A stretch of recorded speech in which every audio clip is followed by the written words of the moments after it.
Assalamualaikum warahmatullahi wabarakatuh. Bismillahirrahmanirrahim. Alhamdulillahi rabbil alamin. Wassalatu wassalamu ala ashrafil anbiya'i wal mursalin wa ala alihi wa ashabihi ajma'in. Subhanaka la ilma lana illa ma 'allamtana innaka antal alimul hakim.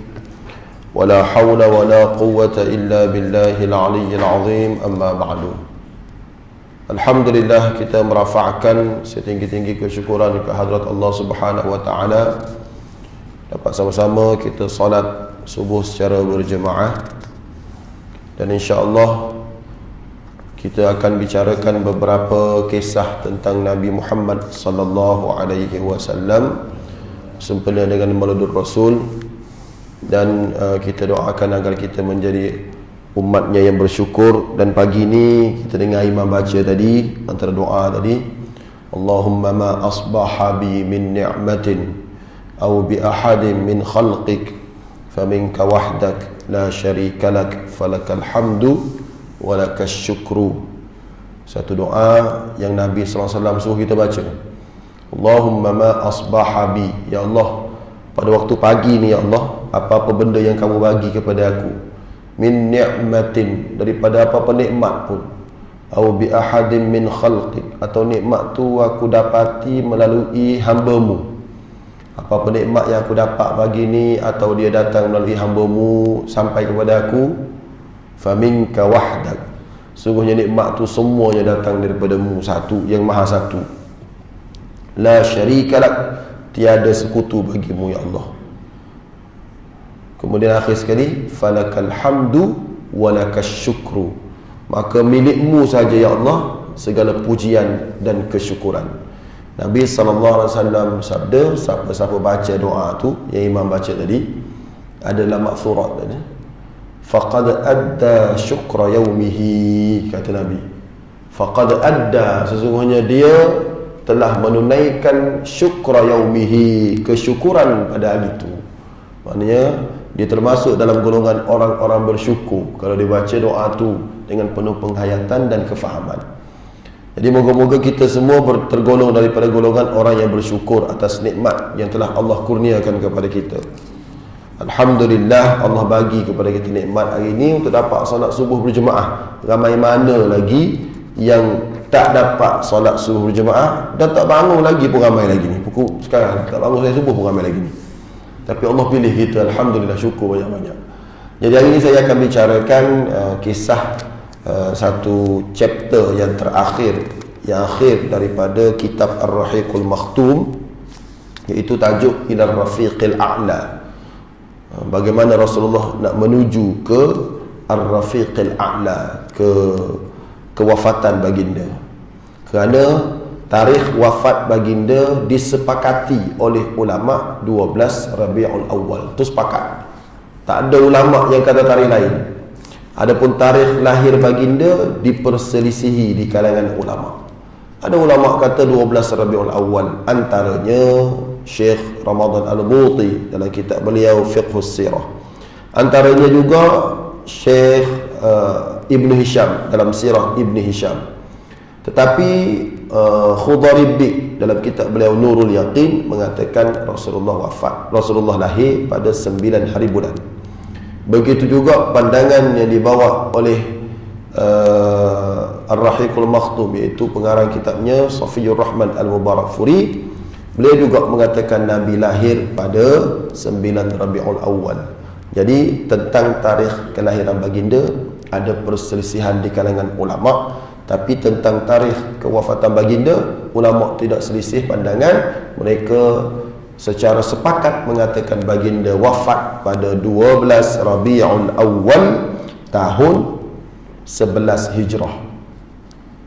Allah pilih almarhum Ustaz Qamaruddin bin Komeng untuk meninggal pada hari yang sama dengan meninggalnya Rasulullah SAW. Semalam kan Ustaz Qamaruddin Komeng meninggal pukul 1 lebih kurang. Hari Rasulullah wafat, hari itulah juga Ahlul Quran negeri Johor meninggal dunia. Hari itu juga hari Rasulullah wafat. Cuma Rasulullah wafat pada waktu duha. Waktu duha sedang ishtaddat, sedang keras. Maknanya lebih kurang pukul 11 lah, bukan awal duha lah, maknanya akhir-akhir duha. Rasulullah wafat mungkin lebih kurang pukul 11, pukul 10 gitulah. Rasulullah wafat. Dan Ustaz Kamarudin Komeng meninggal pukul 1. Hari yang sama. Hari yang sama dengan kewafatan Rasulullah sallallahu alaihi wasallam, Allah jemput seorang ahlul Quran untuk bertemu dengan Allah. Satu kehilangan besar bagi negeri Johor Darut Ta'zim. Moga-moga Allah jadikan kubur beliau sebagai taman syurga. Amin ya rabbal alamin. Baik. Rasulullah sallallahu alaihi wasallam wafat pada 12 Rabiul Awal tahun 11 Hijrah, dan Rasulullah mula sakit pada 29 Safar. Tu mula Rasulullah sakit. Dan minggu terakhir Rasulullah sallallahu alaihi wasallam baginda berada di rumah Aisyah radhiyallahu anha. Dan waktu tu Rasulullah sallallahu alaihi wasallam tanya isteri dia, aina ana ghadan, besok aku kat mana pula, dia tanya. Sebab kaedah Rasulullah SAW ni, baginda berpoligami. Selepas daripada waktu asar, baginda akan pergi ke seluruh rumah isteri-isteri baginda. Dan rumah terakhir yang akan Rasulullah pergi adalah rumah giliran siapa malam tu. Waktu tu Rasulullah ada 9 orang isteri. 9 orang isteri. Rasulullah ni beristeri seramai 11 orang. Jadi 2 orang meninggal ketika Rasulullah hidup, iaitu Khadijah dengan Zainab binti Khuzaimah. Zainab binti Khuzaimah ni Rasulullah sempat kahwini 2 bulan, lepas tu meninggal. Baik, tinggal lagi 9. Jadi lepas asar, baginda akan pergi semua rumah-rumah. Pergi rumah Saudah binti Zam'ah, pergi rumah Maimunah Al-Harith, pergi rumah Ummu Salamah, pergi rumah Ummu Habibah, pergi rumah akhir sekali. Kalau malam tu giliran rumah Safiyah, maka rumah Safiyah lah yang akan Rasulullah pergi dan tinggal tidur malam kat situ. Kalau rumah Hafsah lah yang terakhir. Kalau rumah Aisyah lah yang terakhir. Ni kaedah nak kahwin ramai. Maknanya Rasulullah hajar kena ziarah, kemudian tidur rumah yang giliran malam tu. Tak apalah, itu rasanya tak ramai orang boleh amal benda tu. Tak apalah, kita terus panjang-panjang lah, termasuk penceramah juga. Baik. Jadi bila Rasulullah tanya aina ana ghadan, mana aku besok, fa fahimna muradah, maka isteri-isteri baginda faham. Maknanya Rasulullah tak mampu dah nak pergi berjalan ramai-ramai, jalan nak pindah sana pindah sini. Maka semua berpakat bagi izin untuk Rasulullah berada di rumah Aisyah. Rumah Aisyah tu kat mana?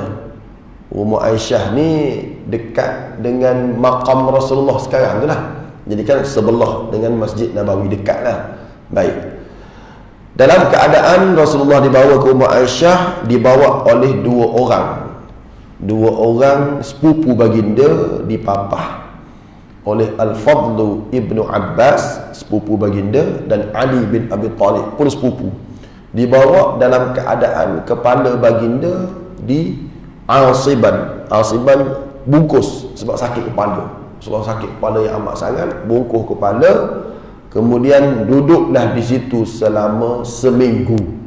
Jadi akhir hayat baginda sallallahu alaihi wasallam berada di rumah Aisyah selama seminggu.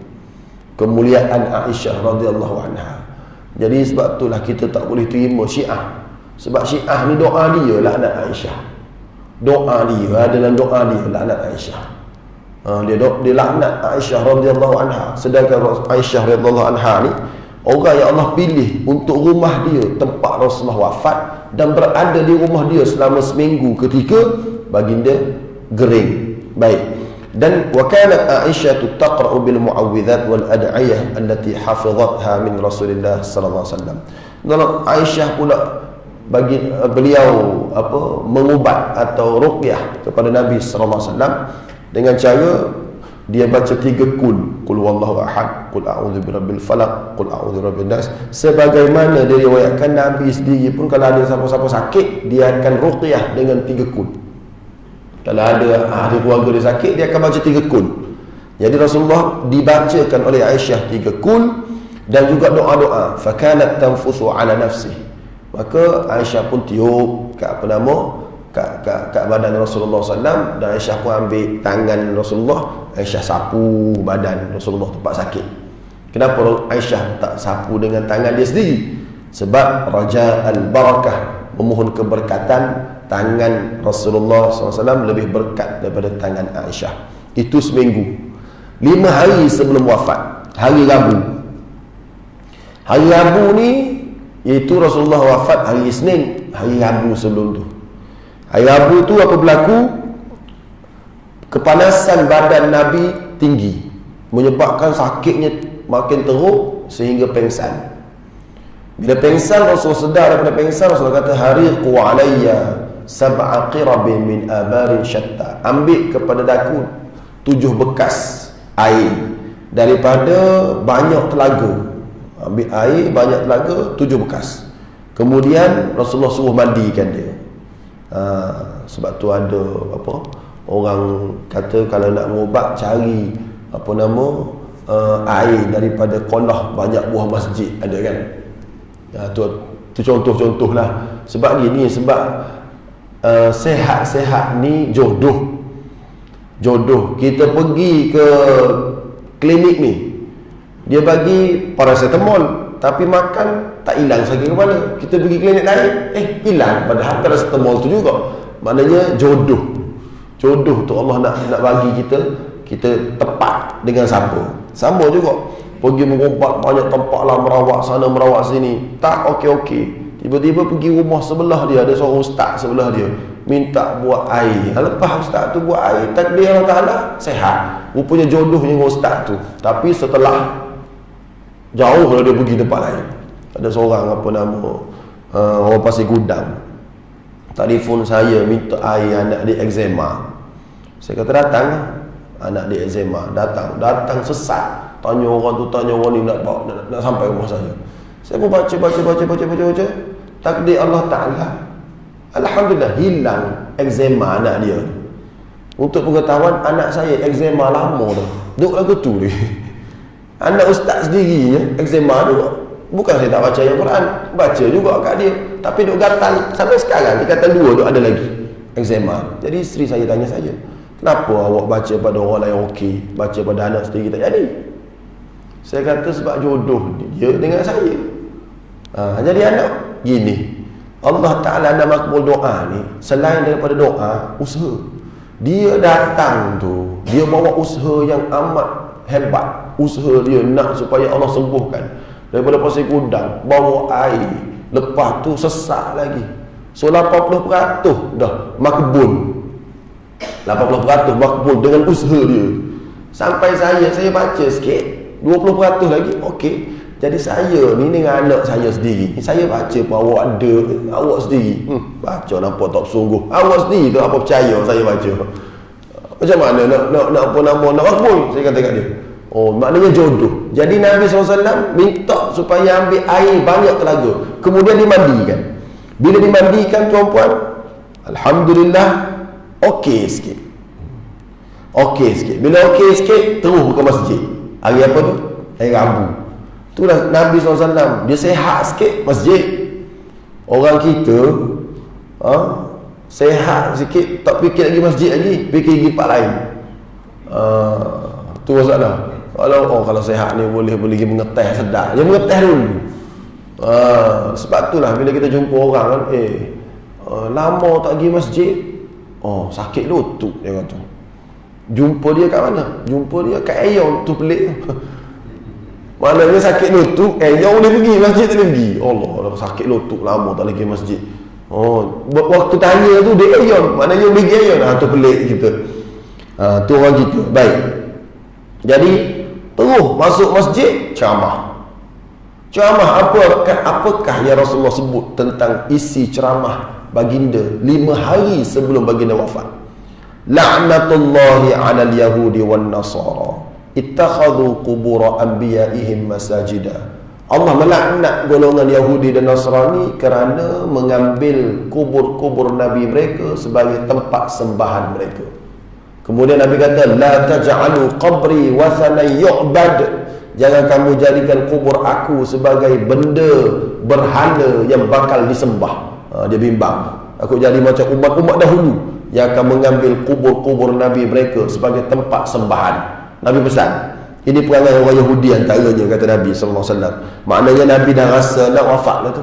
Sampai dia pesan lagu tu, kok lepas ni nanti wafat, kamu sembah kubur aku, tak pasal-pasal. So, dia pesan. Bagi dia pesan. Kemudian, bagi dia pun bagi tahu pula. Siapa-siapa yang rasa aku ni ada salah apa-apa, man kuntu jalattu lahu dhahran fahadha dhahri falyastaqdi minhu. Siapa-siapa di kalangan kamu yang pernah aku pukul belakang dia, inilah belakangku. Kalau nak balas, balaslah, dia kata. Siapa-siapa yang pernah aku kata buruk kat dia, kalau nak balas, balaslah, dia kata. Baik, itu kisah yang ada. Cuma dalam riwayat ni dia tak sebutlah kisah Ukasyah tu. Ukasyah tu ada dalam riwayat lain. Tapi riwayat tu dipertikaikan kesahihannya oleh ulama-ulama sirah. Jadi sebab tu tak ada dalam riwayat ni. Sebab riwayat ni riwayat Ar-Rahiqul Makhtum yang paling sahih. Dia tak ambil riwayat-riwayat yang dianggap tidak sahih. Jadi tu dia tolak tu, cerita yang apa nama, tuan-puan biasa dengar cerita Ukasyah lah yang dipeluk Nabi tu kan. Tak perlu ceritalah cerita tu. Tapi dalam riwayat ni tak ada. Dalam kitab ni tak ada. Bila saya tengok kenapa tak ada, rupanya ada lagi kitab lain, antaranya kitab Durratun Nasihin, tapi ditolak periwayatan dia oleh ulama-ulama sirah. Baik, itu hari apa? Hari Khamis, hari Rabu, hari Khamis. Hari Khamis pula Rasulullah SAW malam, saya turun malam lah. Siangnya Rasulullah panggil sahabat, Rasulullah nak tulis benda. Waktu Rasulullah sakit lah, nak tulis sesuatu. Yang ni orang Syiah guna. Orang Syiah kata Nabi nak tulis wasiat, lepas ni Ali. Itu orang Syiah guna. Baik. Jadi makin sakit Nabi SAW. Halummu aktub lakum kitaban lan tadillu ba'dah. Bawa pada aku nak tulis suatu benda. Nak tulis wasiat, nak tulis supaya kamu tak sesat dah lepas ni. Umar rasa kesian pada Nabi SAW. Umar rasa kesian. Umar pun kata, qad ghalaba alaihi alwaj'u. Nampak Rasulullah sakit sangat dah tu. Indakumul Quran. Kita semua kan dah ada Quran. Allah dah bagi dah Quran pada kita. Hasbukum kitab Allah. Cukuplah kita pegang dengan Quran sungguh-sungguh. Bila Umar cakap gitu, fakhtarafa ahlul bait. Maka ada yang apa nama, yang selisihi lah. Jangan gitu, Rasulullah tulis tu. Rasulullah tulis. Tak usah duduk apa nama, bila Rasulullah nak bagi je lah. Umar kata tak apalah, Rasulullah penat dah tu, sakit dah tu. Sehingga berlaku sikit bising. Bising sikit. Orang ni kata tulis, yang dia kata tak tulis. Sebab tu di sinilah apa nama, Syiah kata Umar macam tahu nak suruh siapa dia. Umar tak puas hati, tu yang Umar tak bagi. Tu Syiah punya cerita lah. Syiah cakap gitu lah. Tu yang Umar tak bagi tulis. Sebab Rasulullah tulis Ali jadi pengganti dia. Tu yang dia tak bagi.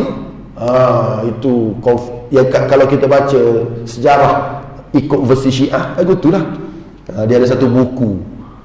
Buku tu bertajuk Thumbah Tadaitu. Buku tu karangan Tijani nama dia, dan sudah diterjemah dan disebar buku terjemahan bahasa Melayu Thumbah Tadaitu tu. Kemudian aku menemui jalan hidayah. Dia ceritalah Tijani ni dulu ni ahli tarikat kat Sudan. Kemudian dia terlibat dengan Wahabi di Saudi. Kemudian akhir sekali dia terlibat dengan Syiah. Maka dia kata Syiah lah yang paling betul. Antaranya kisah ni lah adalah buku tu. Saya baca. Ustaz ni baca ni. Saya baca khatam buku tu. Rasa macam betul je. Saya baca. Tu Ustaz Rifki baca. Rasa macam betul dia punya hujah-hujah. Jadi saya tak sedap. Saya telefon ustaz kat Kelantan, tanya. Ustaz Kelantan kata, kau carilah jawapan dia. Saya pun carilah internet. Ada jawapan dia. Sumbah tada itu Khalid Al-Asqalani balas balik tulisan tersebut dengan buku beliau tajuk Bal Dalalta. Sumbah tada itu kemudian aku temui jalan hidayat. Itu buku Syiah. Kalau tuan-puan dapat buku tu, kena tahu itu buku Syiah. Dijawab oleh Khalid Al-Asqalani, Bal Dalalta, sebenarnya kamu sesat. Itu tajuk dia. Dia balas balik. Sumbah tadi itu kemudian aku temui jalan hidayah, Bal Dalalta, sebenarnya kamu sesat. Itu jawapan daripada Khalid Al-Asqalani. Saya baca buku tu, dia jawab satu-satu. Jadi puas hati kita. Tu nak bagi tahu bahaya. Sekarang ni buku-buku tersebar sana sini, punya buku Syiah pula ni. Baik. Okey. Kemudian Nabi SAW kata, "Qumu anni," bangun. Pergi. Nampak duk bergaduh sebelah aku. Qumu anni, keluar. Qumu anni. Kemudian dia pun bagilah peringatan. Pertama dia kata, jangan benarkan orang Yahudi Nasrani berada di semenanjung tanah Arab. Sebab tu orang kafir kan, orang kafir tak boleh masuk Masjidil Haram, dan Rasulullah suruh keluarkan orang Yahudi Nasrani musyrikin daripada kepulauan Arab. Wa awsa bi ijazatil wufud, dan dia baginda sallallahu alaihi wasallam suruh terima rombongan-rombongan kalau datang nak terima Islam. Kok ada rombongan jauh-jauh datang nak terima Islam, terima mereka. Kemudian Rasulullah pesan yang ketiga, berpeganglah dengan kitab Allah dan sunnah Rasulullah sallallahu alaihi wasallam. Dan ada riwayat mengatakan Rasulullah pesan supaya jaga solat, dan juga malakat aimanukum, dan juga hamba-hamba abdi di bawah jagaan kamu. Itu pesan-pesan Nabi SAW yang terakhir, iaitu hari Khamis. Malam Jumaat Nabi SAW semayang jadi imam. Imam apa? Maghrib tu. Dan Rasulullah SAW sakit tu, tapi jadi imam maghrib, dia baca surah Wal Mursalati Urfa. Panjangnya lebih kurang amma yatasaalu. Ini nak bagi tahu solat Rasulullah SAW panjang. Amma yatasaalu, satu rakaat dah. Kita waktu tu Rasulullah sakit, waktu kita sihat, inna a'tayna qul huwallah, tu kita. Tu kita lah. Rasulullah ni sakit pun wal mursalati urfa fal asifati asfa, panjang. Itulah kita, tak apalah. Baik. Ketika solat Isya, habis sembahyang maghrib, baginda masuk rumah Aisyah radhiyallahu anha. Kat makam tu lah, tuan-puan boleh bayang kan, masjid masuk kat makam Rasulullah tu, kat sebelah raudah tu. Baik, duduk situ. Orang azan Isya, Rasulullah pun tak mampu nak keluar, sakit. Rasulullah SAW bagi tahu Aisyah, asal dan nas, orang sembahyang belum? Aisyah kata, belum. Hum yantazirunaka, mereka tunggumu ya Rasulullah. Rasulullah pun minta dimandikan. Mandi. Bila mandi, rasa okey sikit, bangun, jalan 3 langkah, jatuh pengsan. Sekali pengsan. Sedar, dia tanya pula, asal dan nas, orang sembahyang belum? Aisyah kata, belum ya Rasulullah, mereka tunggumu. Mandi pula, 2 kali mandi okey sikit, bangun, pengsan pula, 2 kali pengsan. Kemudian sedar, tanya pula, 3 kali pengsan. Lepas 3 kali pengsan nak sembahyang jemaah, dia suruh Abu Bakar jadi imam. Tengok Rasulullah nak pergi masjid, 3 kali pengsan. Orang kita, isteri dia 3 kali pengsan, suruh pergi masjid, tak pergi lagi. Isteri tu, bang, pergilah masjid 3 kali lah bini dia pengsan. Aduh, tu nak bagi tahu betapa Rasulullah jaga sembahyang jemaah. Nak bagi tahu Rasulullah jaga sangat sembahyang jemaah. Baik, bermula daripada Khamis Isya, Khamis malam Jumaat, Abu Bakr As-Siddiq jadi imam. Jadi dia jadi imam selama berapa waktu? 17 waktu. Start daripada maghrib, start daripada Isya, Khamis malam Jumaat. Isyak kan hari Jumaat. So hari Jumaat 5 waktu. Hari Jumaat 5 waktu. Hari Sabtu 5 waktu. Sebelah waktu dah. Hari Ahad 5 waktu. Hari Isnin 1 waktu subuh. Jadi 17 waktu. Maka ketika pemilihan Sayyidina Abu Bakar untuk jadi khalifah, ini adalah bukti yang paling jelas Abu Bakar orang yang paling layak jadi khalifah.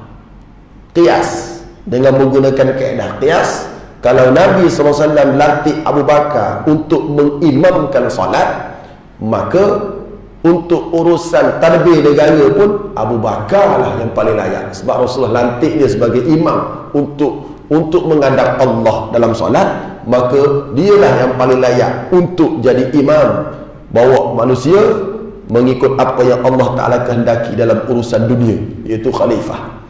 Baik, itu berlaku pada Khamis malam Jumaat. Kemudian hari Jumaat ataupun hari Sabtu. Baik, hari Jumaat atau hari Sabtu, tak ada cerita hari Jumaat. Hari Sabtu ada cerita. Hari Jumaat tak ada cerita. Hari Sabtu ada cerita. Diriwayatkan pada hari Sabtu, Nabi SAW rasa ringan sikit hari Sabtu. Rasulullah wafat hari Isnin, hari Sabtu rasa ringan sikit. Bila rasa ringan sikit, dia biasa orang kalau nak meninggal, dia ada waktu yang dia ringan sikit. Betul tak? Perhatikan, sakit, lepas tu nampak okey sikit. Bila nampak okey sikit, anak pun balik dah JB. Balik JB esok mati. Betul tak? Banyak kes macam tu. Kawan saya kat Sandakan baru ni, kat Sandakan yang meninggal COVID mangsa ke-186. Mangsa COVID 186 meninggal. Saya berbual dengan dia 2 minggu sebelum dia meninggal tu. Saya berbual dengan beliau sebab saya rindu sangat. Lama tak berbual dengan dia. Lama lah berbual malam tu. Rupanya dia dah meninggal kena COVID. Bila kena COVID, dia dah ada darah tinggi, kecil manis ada dah. Lepas tu saya WhatsApp isteri dia. Doktor kata dah teruk ni, doktor kata. Lepas tu malam sebelum dia meninggal, pukul 2 pagi. Pukul 2 pagi isteri dia WhatsApp saya. Alhamdulillah, dia kata doktor kata okey dah. Stabil dah ni, dia kata. Stabil, okey, tapi taklah berapa okey, tapi stabil lah. Tak macam semalam. Syukurlah, saya kata teruskan doa. Pukul 5 meninggal.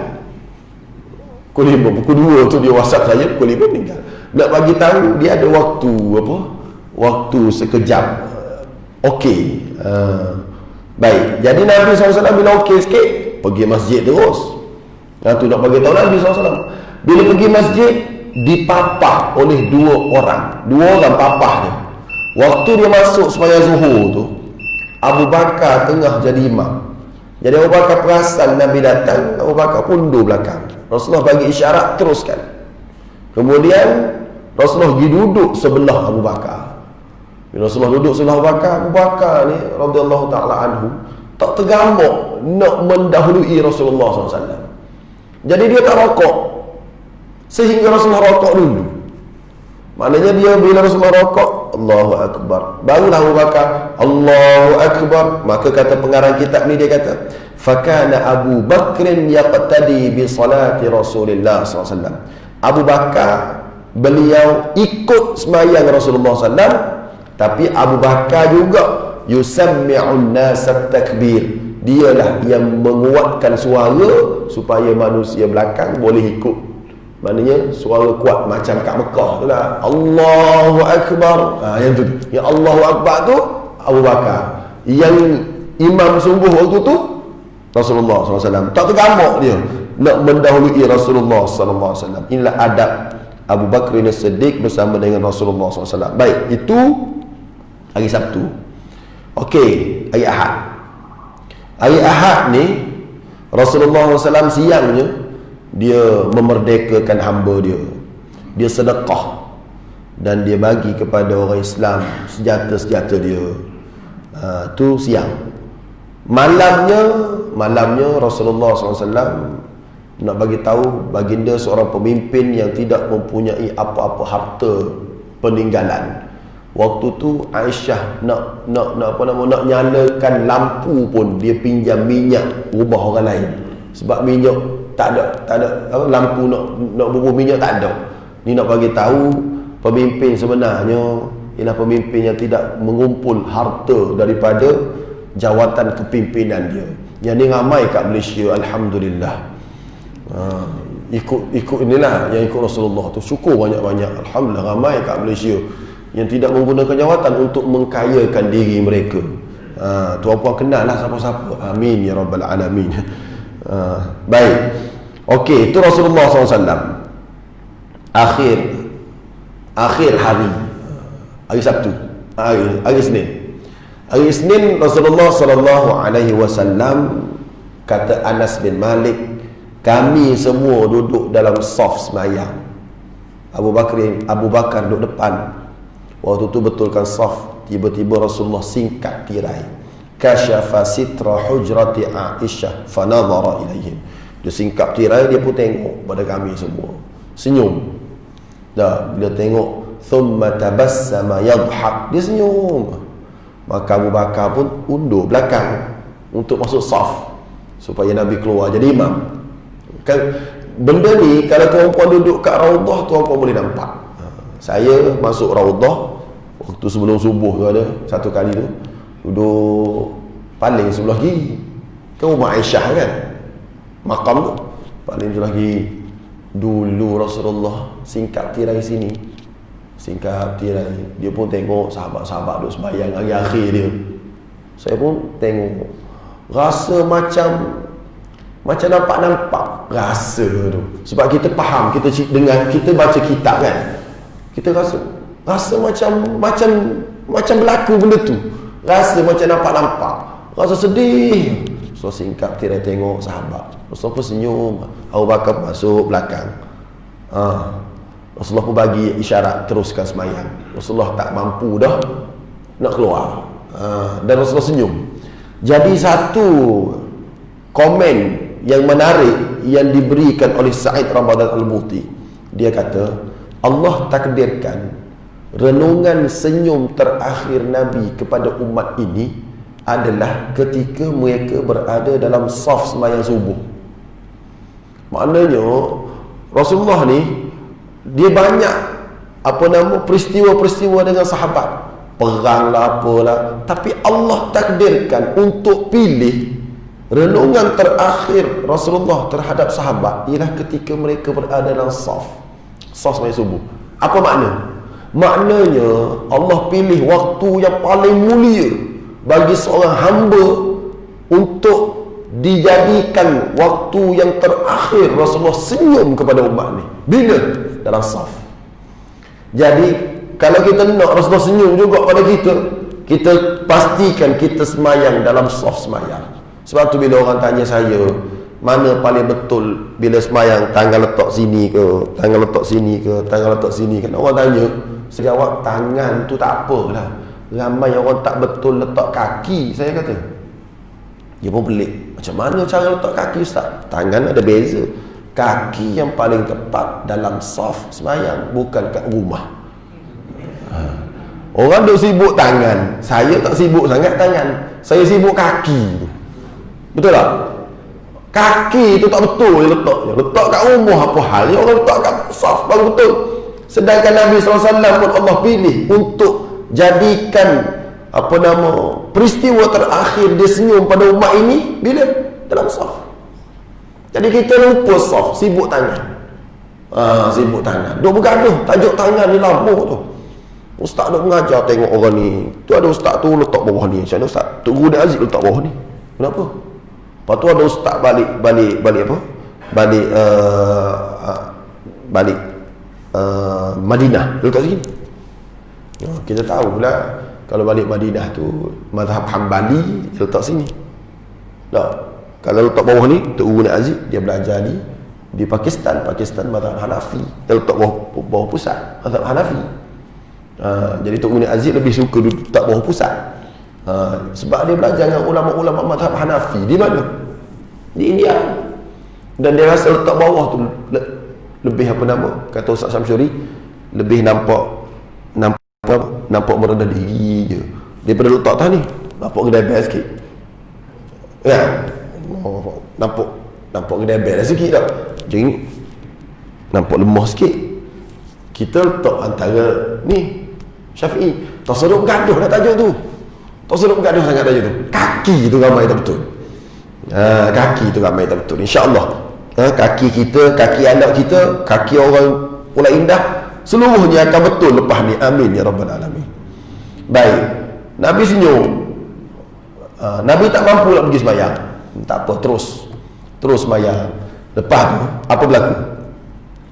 Lepas sembahyang, falamma irtafa ad-duha, bila sudah waktu duha sampai, waktu duha, Nabi panggil Fatimah, fasaraha, Nabi bisik kepada Fatimah, fabakat, Fatimah pun menangis. Thumma da'aha, Nabi bisik, panggil pula, kemudian Nabi bisik kali kedua, fadhahikat, senyum Fatimah. Aisyah pun kata, kenapa senyum, kenapa menangis? Maka kata Fatimah, kali pertama Rasulullah bisik pada aku, Rasulullah pada saya, Rasulullah bagi tahu dia nak wafat hari ni.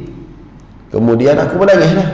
Kali kedua aku senyum kerana Rasulullah bagi tahu kepada aku, wahai Fatimah, bahawasanya engkau adalah sayyidatu nisa'il alamin, penghulu perempuan seluruhnya. Kaulah anakku, penghulu perempuan seluruhnya. Ada riwayat mengatakan Rasulullah bagi tahu kepada dia, innaki awwalu ahli luhuqan bi, engkaulah ahli keluargaku yang pertama akan bertemu aku di alam sana. Lepas aku meninggal, kaulah orang pertama jumpa aku. 6 bulan selepas Rasulullah wafat, Fatimah menyusul baginda sallallahu alaihi wasallam. Baik. Kemudian dia panggil, kemudian Rasulullah, Fatimah tengok Rasulullah menghadapi sakit gering, nak mati, nak wafat ni. Fatimah cakap, wa qurabu abah, kesian pada abah, nampak penat sangat tu. Jawab Rasulullah, laisa li abika qurabun ba'da hadzal yaum, lepas pada hari ni ayah kamu tak rasa apa-apa dah. Ayah kamu tak ada dah rasa sakit nak mati, maknanya lepas ni tak serabut dah. Baik. Kemudian Rasulullah panggil Hasan Husin. Rasulullah pun kucuk Hasan Husin. Kucuk Hasan Husin, pesan kebaikan, panggil semua isteri dia. Panggil semua isteri, fawa'adhahunna, bagi tazkirah, bagi peringatan kepada isteri-isteri baginda. Baik.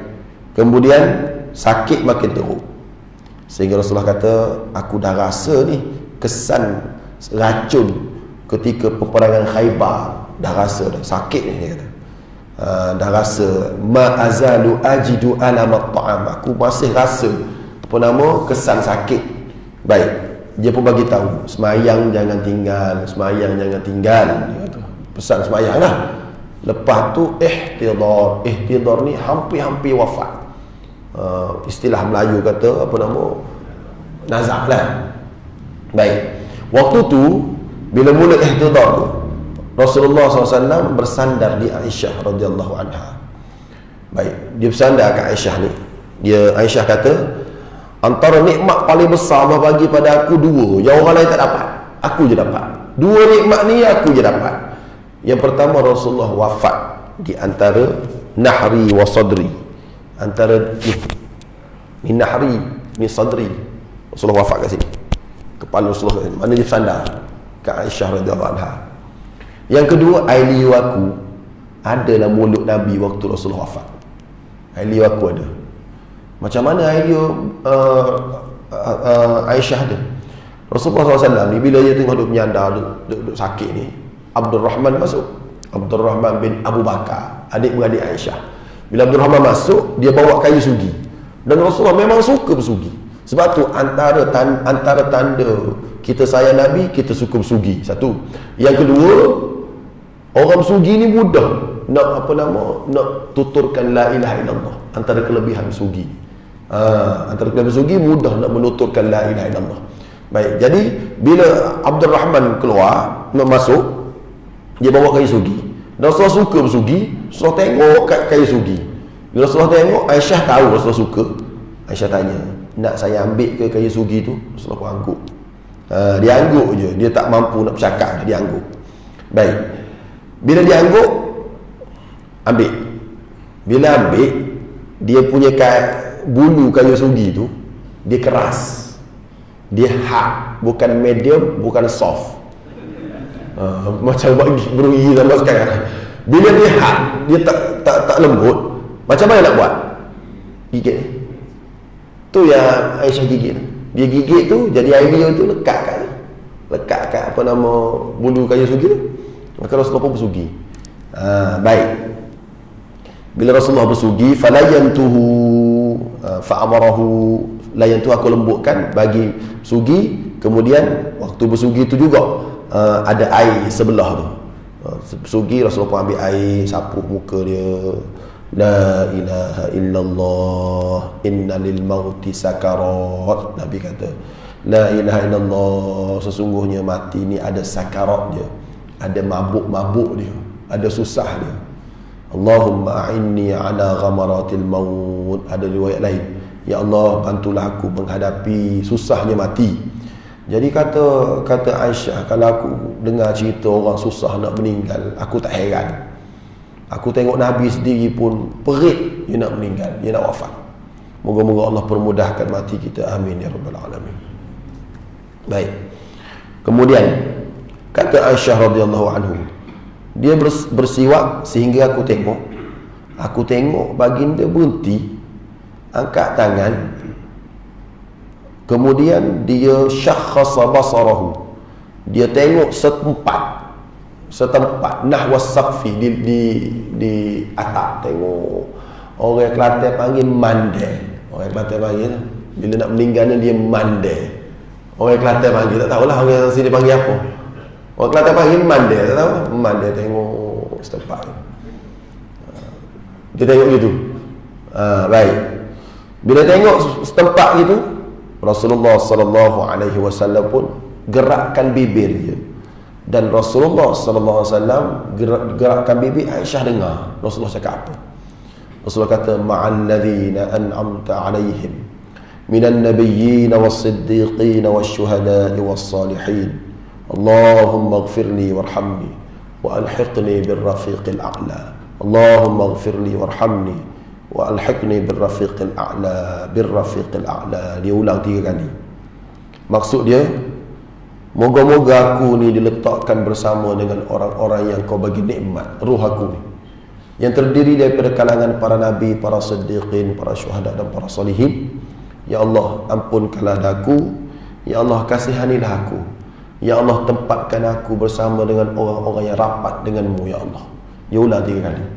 Itu adalah hadis riwayat Al-Bukhari, hadis yang paling sahih tentang perkataan terakhir keluar daripada mulut Nabi, iaitu doa Nabi supaya Allah ampunkan dia, Allah Ta'ala rahmati dia, Allah Ta'ala tempatkan dia sebagai teman rapat, bersama dengan teman-teman rapat, iaitu bersama dengan orang baik.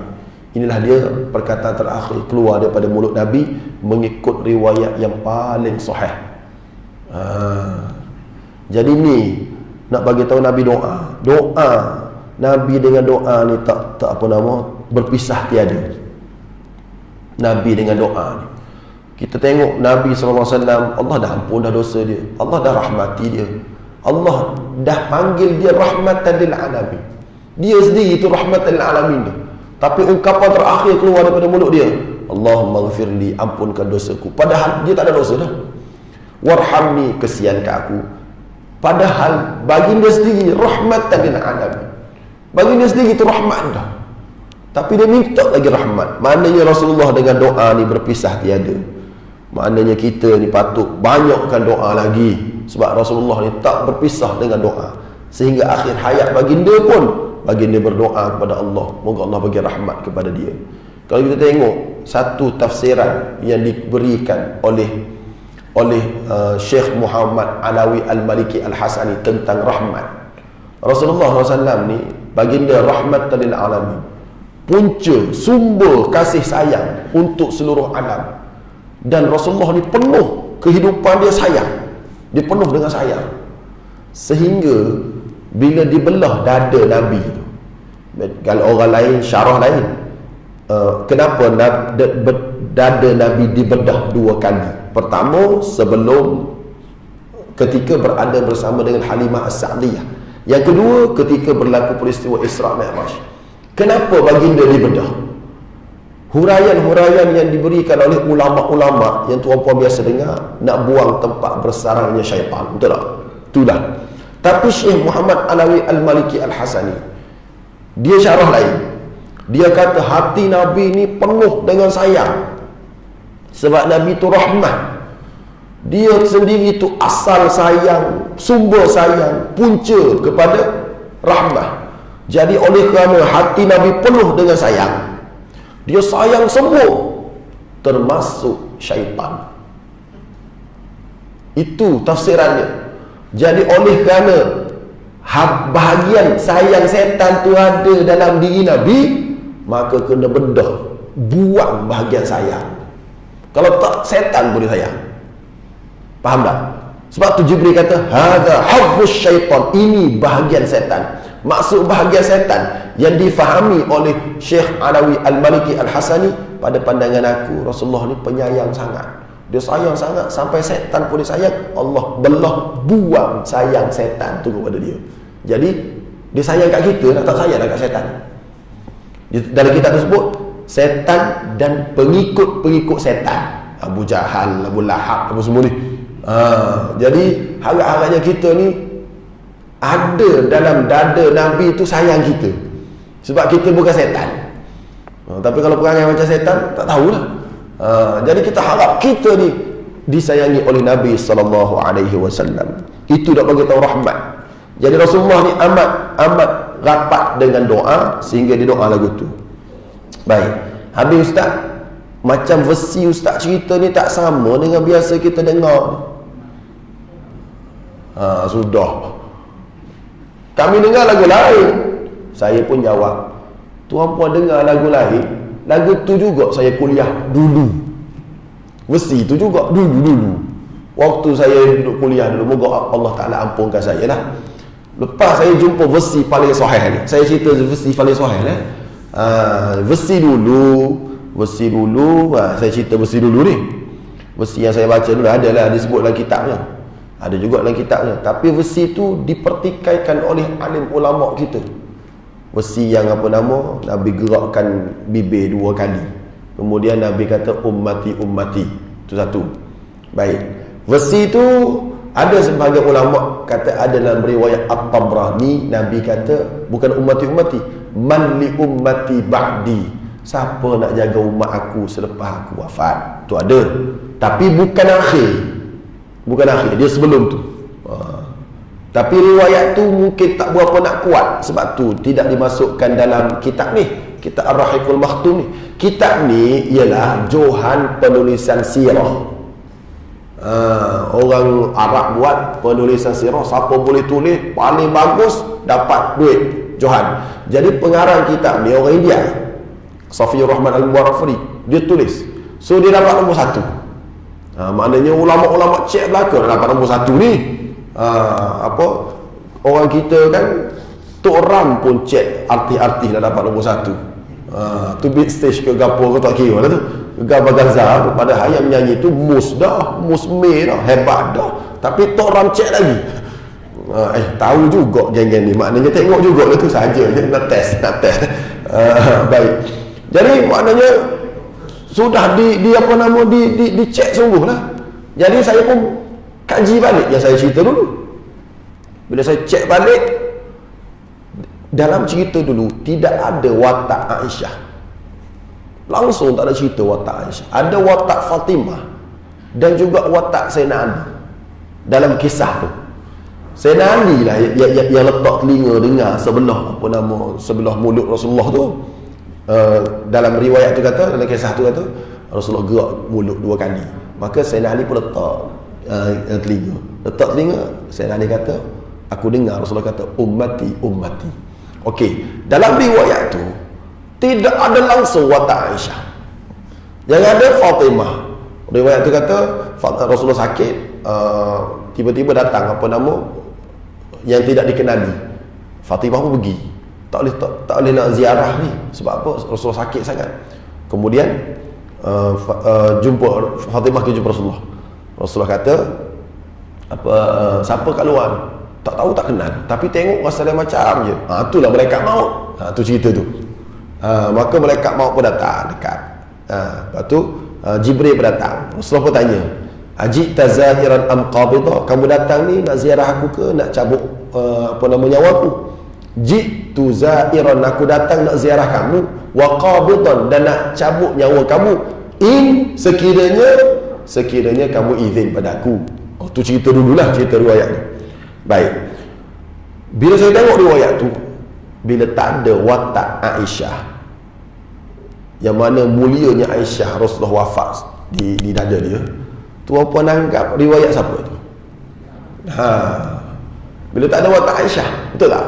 Watak Aisyah tak ada, digelapkan, dihilangkan. Sedangkan hadis paling sahih mengatakan Rasulullah SAW wafat di dada Aisyah. Tu hadis sahih dalam Bukhari.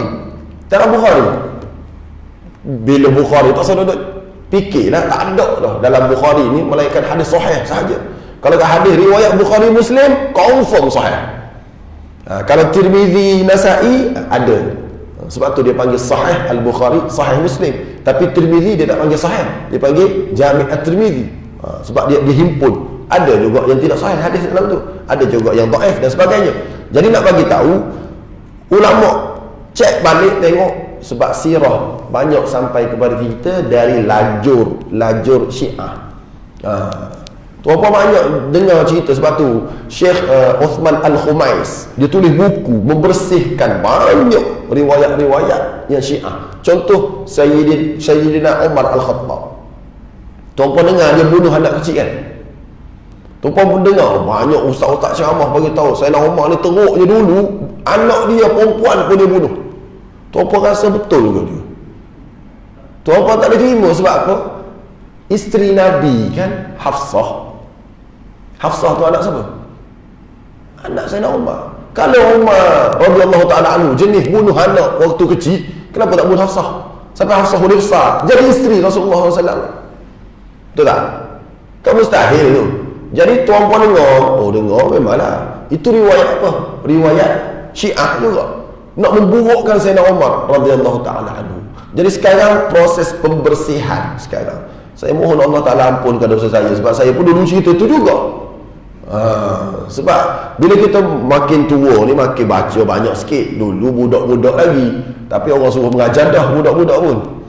Jadi pun kita baca ni. Jadi makin lama kita baca, makin lama kita buat kajian, baru kita faham. Macam mana kita dengar buku Uthman Al-Khumais tu, saya baca, kaji balik, tengok balik, banyak. Tapi kesimpulannya, yang paling seronok saya baca kitab ni, yang paling puas hati, Ar-Rahiqul Maktum, paling puas hati. Berpada dengan riwayat ni cukup lah bagi saya lah secara peribadi. Dari riwayat, ada lagi kitab lainnya, ada lagi kitab lain. Tapi kalau tuan-puan boleh beli buku ni, tuan-puan baca, tuan-puan pegang yang ni, sebab yang ni paling sahih. Jadi riwayat paling sahih tentang kewafatan Nabi tu saya cerita hari ni supaya tuan-puan faham. Bukan ummati, tapi Allahumma ghfirli warhamni wa alhiqni birrafiqil a'la. Itulah dia kisah yang kita dengar pada pagi ni. Dapat satu makluman hari ni. Moga-moga Allah Subhanahu wa taala fahamkan kita bahawasanya banyak yang sampai kepada kita riwayat-riwayat Syiah dalam penulisan sirah yang perlu dibuat kajian untuk dimurnikan semula. Maknanya ramai lagi kena buat PhD. Tapi satu kekurangan di Malaysia ni, tesis PhD orang Malaysia ni, dia buat kajian tidak dibukukan, terutama pengajar Islam. Jarang lah ada, tapi tak macam orang Arab. Orang Arab buku jadi buku. Jadi kalau ada tesis PhD ni yang sudah diiktiraf akan ketepatan dia, patutnya disebarkanlah ilmu-ilmu tu. Jadi kalau duk baca buku lama yang bercampur gaul lagi tu, kena baca buku baru pula yang menyaring dan memurnikan. Itulah Allah Ta'ala buat pada agama ini supaya ada orang-orang yang sentiasa memurnikan. Jadi bila ada lagu tu, ada lagi akan datang murni. Tapi pemurnian ni lah yang apa nama, yang setengah orang tak dapat terima. Tu masalah dia. Setengah orang tak dapat terima. Jadi kena apa nama, kena banyak baca dan banyak kaji. Moga-moga Allah Ta'ala bagi pada kita kefahaman. Dan antara orang yang ngajar kitab ni, tak silap saya, Ustaz Halim Shah. Ustaz Halim Shah kuat ngajar kita Rahikul Makhtum. Yang ngajar sirah Rahikul Makhtum. Tuan-puan tengok buku Melayu dia. Apa nama, lunyai. Saya tengok sendiri tu, lunyai. Dah banyak buah masjid dia pergi ngajar kitab Rahikul Makhtum. Bagus. Syukurlah tuan-puan Ustaz Halim Shah ngajar. Sini dia ngajar kitab ni. Bagi tahu pada dia, nak tahu juga cerita Ar-Rahikul Makhtum tu. Dia memang sampai lunyai kita. Saya pun nak lunyai dia kata. Saya beli pula yang kecil RM8. Yang kecil je. Taklah kereta. Saja nak baca. RM8 je beli kat Mekah yang kecil. Terjemah Melayu RM60. Terjemah yang paling tepat Ustaz Ramzi Omar, terbitan Yadin. Tu apa pergi beli cari. Tu orang cerdik ni, kita bagi nama buku, dia balik cari. Lepas tu dia baca, kita baca ikut dia. Tapi insya-Allah dia baca orang sini. Amin ya rabbal alamin. Sekadar tu sajalah perkongsian saya pada pagi ini. Moga-moga Allah Taala kurniakan keberkatan, Allah Taala kurniakan kepada kita kefahaman. Aqulu qawli hadza wa astaghfirullah li wa lakum. Wassalamualaikum warahmatullahi wabarakatuh. Allahumma anfa'na bima 'allamtana wa 'allimna ma yanfa'una. Allahumma zidna ilma. Allahumma dawina bidawaika. Ya Allah, Engkau ubatilah kami dengan ubat dari sisimu. Washfina bishifaika. Engkau kurniakan syifa, penawar untuk kami dengan penawar dari sisimu. Wa'afina min balaika. Engkau afiat sejahterakan kami daripada segala ujianmu. Wasrif 'annal adha wal amrada wal asqama wal waba birahmatika ya arhamar rahimin. Engkau hindarkan kami semua ya Allah daripada sebarang penyakit dan wabak-wabak berjangkit dengan rahmat kasih sayangmu. Allahumma inna na'udzubika min jahdil bala'i wa darakis syaqa'i wa su'il qada'i wa syamatatil a'da. Ya Allah, ya Tuhan kami mohon agar Engkau lindungi kami daripada ujian-ujian yang berat. Ya Allah, ya Tuhan kami, lindungi kami ya Allah daripada bahaya-bahaya yang mendatang. Allahumma inna na'udzubika min zawali ni'matik. Ya Allah, kami mohon agar Engkau lindungi kami daripada hilangnya nikmat yang Kau kurniakan kepada kami. Wa tahawuli afiatik, mohon lindung kami daripada bertukarnya sejahtera kepada derita. Wa fujaati niqmatik, lindungi kami ya Allah daripada kami mendapat bala yang mengejut. Wa jami'i sakhatik, lindungi kami ya Allah daripada kami dapat segala bentuk kemurkaan-Mu ya Allah. Rabbana atina fid dunya hasanah wa fil akhirati hasanah wa qina adzabannar. Sallallahu ala sayyidina Muhammad wa ala alihi wasallam. Walhamdulillahi rabbil alamin. Taqabbalallahu minkum.